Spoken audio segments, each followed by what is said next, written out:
दोस्तों नमस्कार। आज कार्तिक मास की कथा, जो महीना व्रत और तप के लिए जाना जाता है, उससे संबंधित एक कहानी आपके सामने रख रहा हूँ। तो कहानी यूँ है, किसी एक गांव में एक बुढ़िया अम्मा रहती थी और वह कार्तिक का व्रत रखा करती थी। उसके व्रत खोलने के समय कृष्ण भगवान आते और एक कटोरा खिचड़ी का रख कर चले जाते। बुढ़िया के पास में एक औरत रहती थी। वह हर रोज़ यह देखकर ईर्ष्या करती है कि इसका कोई नहीं है, फिर भी इसे खाने के लिए खिचड़ी मिल ही जाती है। एक दिन कार्तिक महीने का स्नान करने बुढ़िया अम्मा गंगा गई। पीछे से कृष्ण भगवान उसका खिचड़ी का कटोरा रोज की तरह रख गए।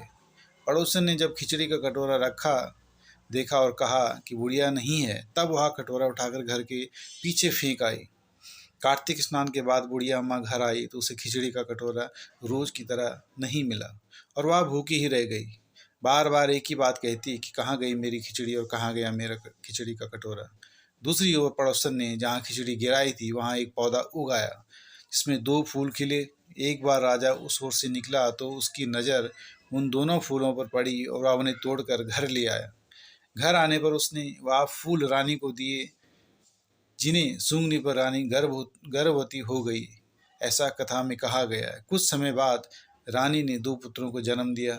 वह दोनों जब बड़े हो गए तब वह किसी से भी बोलते नहीं थे, लेकिन जब वह दोनों शिकार पर जाते तब रास्ते में उन्हें बुढ़िया अम्मा मिलती, जो अभी भी यही कहती कि कहाँ गई मेरी खिचड़ी और कहाँ गया मेरा कटोरा। तो बुढ़िया अम्मा की बात सुनकर वह दोनों तपाक से कहते हैं कि हम है तेरी खिचड़ी और हम है तेरा बेला।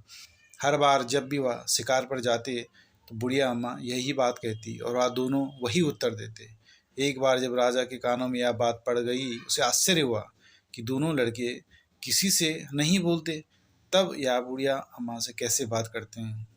राजा ने बुढ़िया अम्मा को राजमहल बुलवाया और कहा, हमसे तो किसी से ये बोलती नहीं है, तुमसे यह कैसे बोलते हैं। बुढ़िया अम्मा ने कहा, महाराज मुझे नहीं पता ये कैसे मुझसे बोल लेते हैं। मैं तो कार्तिक का मास का व्रत करती थी और भगवान कृष्ण मुझे खिचड़ी का बेला भर कर दे जाते।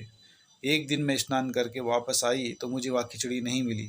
जब मैं कहने लगी कि वहाँ कहाँ गई मेरी खिचड़ी और कहाँ गया मेरा बेला, तब इन दोनों लड़कों ने कहा कि तुम्हारी पड़ोसन ने तुम्हारी खिचड़ी फेंक दी थी, तो उसके 2 फूल बन गए और वह फूल राजा तोड़कर ले गया और रानी को सुंघाया, तो हम 2 लड़कों का जन्म हुआ।